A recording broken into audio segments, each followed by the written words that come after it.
cruise today. Got a couple safety announcements for you guys as we gear up to go under the bridge. Just ever so slightly windy today, and of course with passing boat traffic, the boat may rock just a little bit.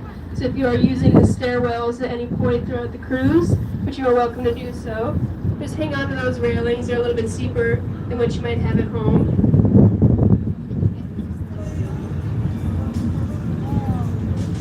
Like we were saying, we've got that capacity of 44 guests up on top deck.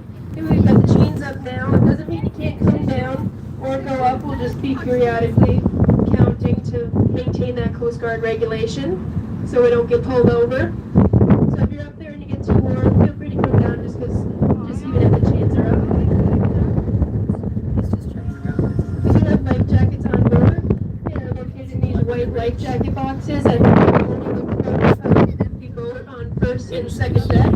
And of course, all of you on top deck are using them as seats. They do make great seats. Oh no, we want from kneeling or standing on them. And I only wear one uniform today.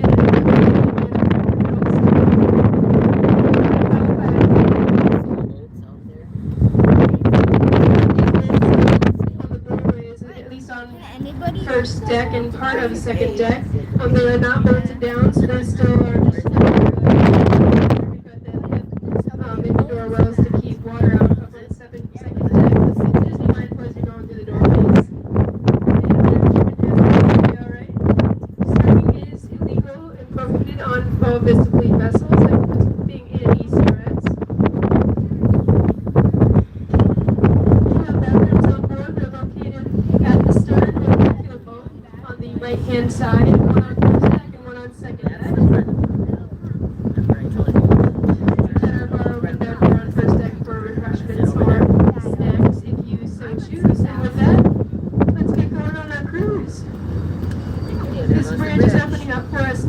Opens up at the top of the hour and the bottom of the hour. Thanks to the bridge tender who is up in that house area. Looks like a little house. There's someone in there 24/7. I don't feel too bad for them though, because they probably have the best view in all of Duluth. And we keep them busy. This bridge will lift just so shy of 5,000 times throughout a season, and we account for just under 1,000 of those. Last year we logged about 880 trips under the bridge. So now we're going out today, probably my second favorite part of the tour is to wave at all the people on either pier.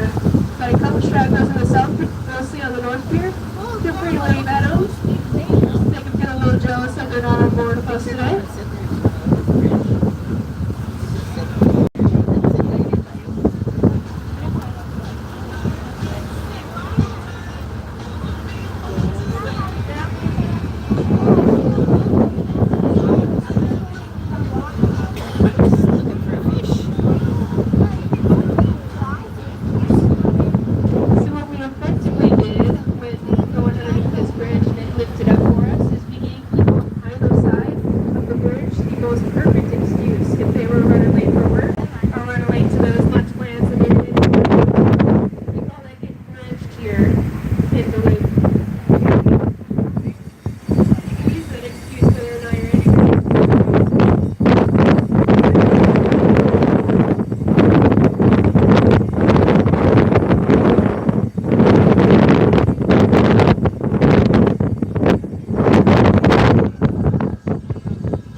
marks the lighthouse for the Superior entry. It's the only natural entrance into this harbor. This one was, of course, man-made.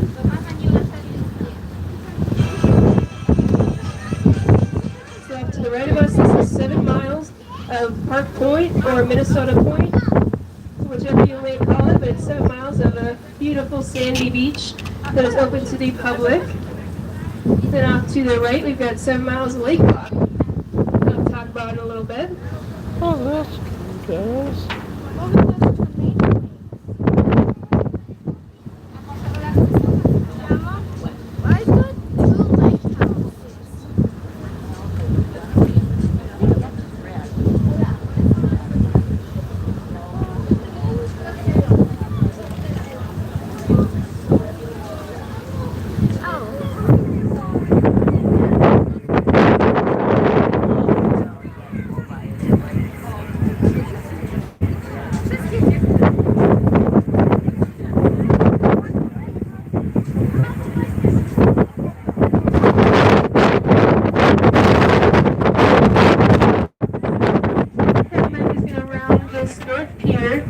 Lighthouse. It faces into the northwest corner of Lake Superior.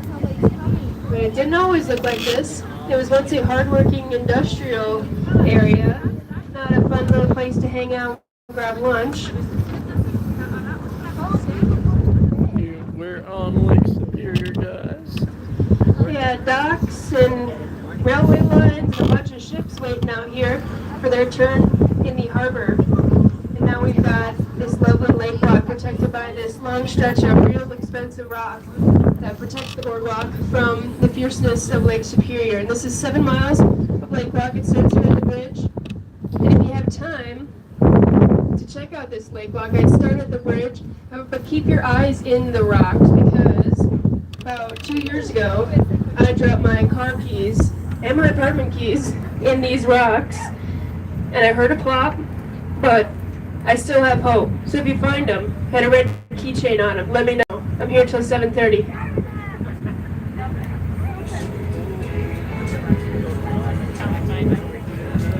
Or you can just check it out because it's a real nice place to hang out. We recently renovated it in 21.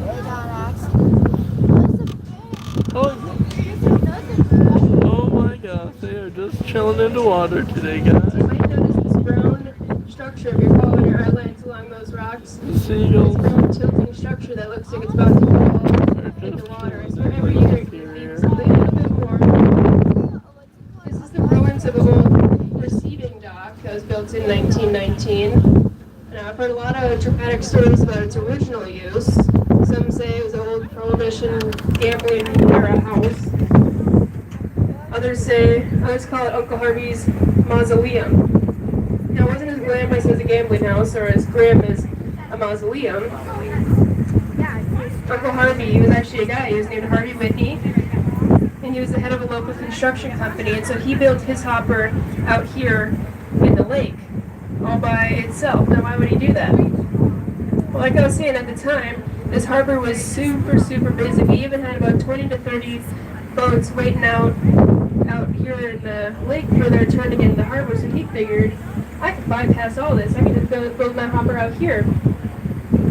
Well, he didn't build anything around the hopper to protect it from the fierceness of Lake Superior. So after only a measly 3 years in operation, he ditched it in 1921. He had no idea that Lake Superior is a force to be reckoned with. So nowadays we just use it as a diving platform. There's a rope in there. You can swim all the way up to it and jump off if you're brave enough. I've done it once and that is plenty for me. But Lake Superior gets really, really heavy waves and they splash and knock the whole building down. That's all that's left in it. And kids go out there and jump off the dock.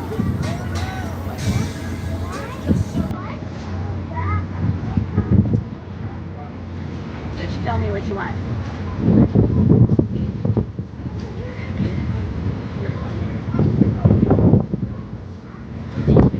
Come here and I'll tell you. There, brown thing. That brown thing over there. Yeah, that was a dock for a boat.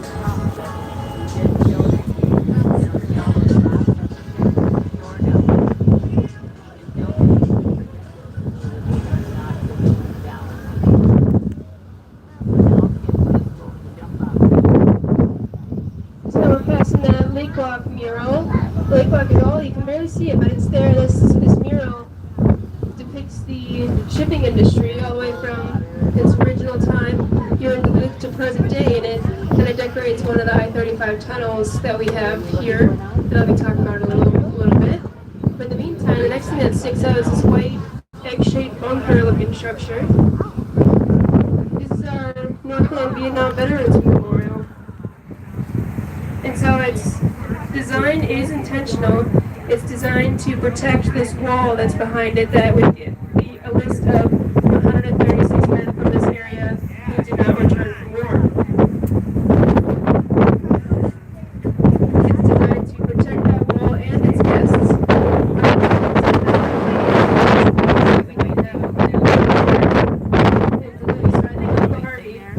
Taking some notes from this designer. It will last a lot longer than the receiving dock. Chugging along, now here at our midship, this is the old Vickers building. You can tell it's Vickers building because it's got that super tall smokestack. This is actually Duluth's original brewery where they brewed Vickers for 40 years. Until the Prohibition happened, they had to cease those activities. In the same business, they bottled soft drinks and candy and things like that. Nowadays, it's got a historic hotel in there and a super big shopping complex. They got a bunch of awesome restaurants in there. And yes, they do still serve beer.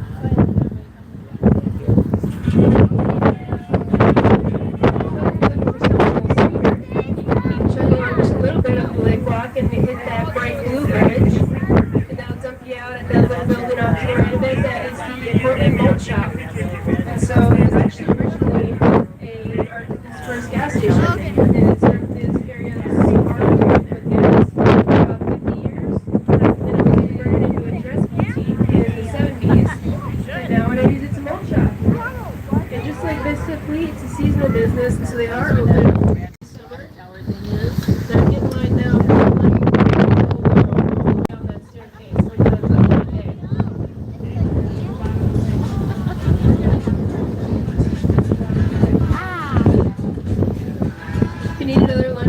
this bright blue roofed building with the red trim there.